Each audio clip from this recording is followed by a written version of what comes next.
Vasario 1 dieną į duris pasibeldus paskutiniam žiemos mėnesiui, Telšių centras Viltis paminėjo savo veiklos 30-metį, kurį vainikavo ilgai ruoštas renginys.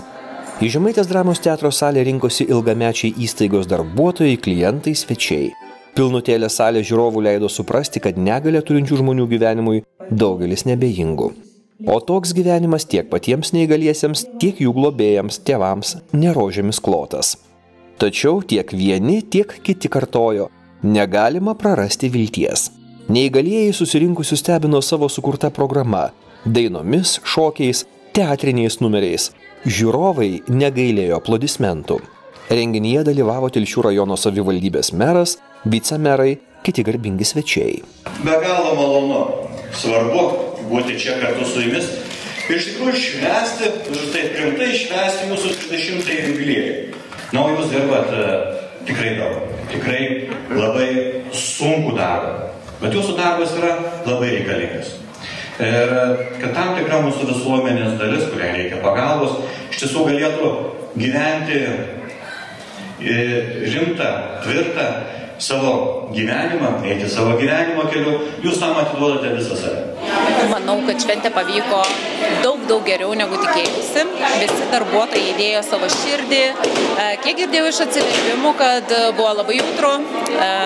Kai kurie nubraukė ir ašarą, kai kurie ir juokėsi, ir džiaugiasi, ir šoko, ir dainavo. Tai manau, kad mes 150% įvykdėm savo planą.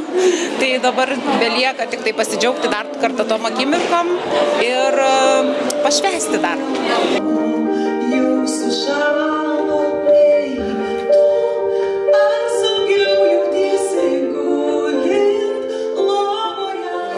Tokiai įstaigai 30 metų jūsų nuomonė daug ar mažai? Ir ar dideli pasiekimai per tą 30 metų?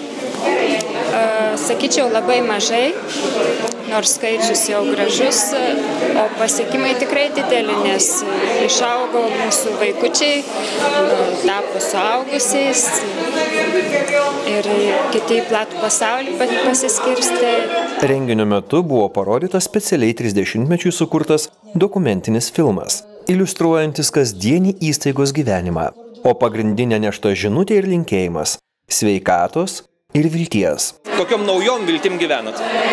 Planų labai daug, net galvos sprogsta nuo tikslų, tai manau tiesiog daryti tai, ką darom, dar stipriau, dar tvirčiau, kartu su komanda ir tiesiog gerinti paslaugų kokybę, gerinti aplinką ir tiesiog būti šalia tų žmonių, kuriems mūsų reikia.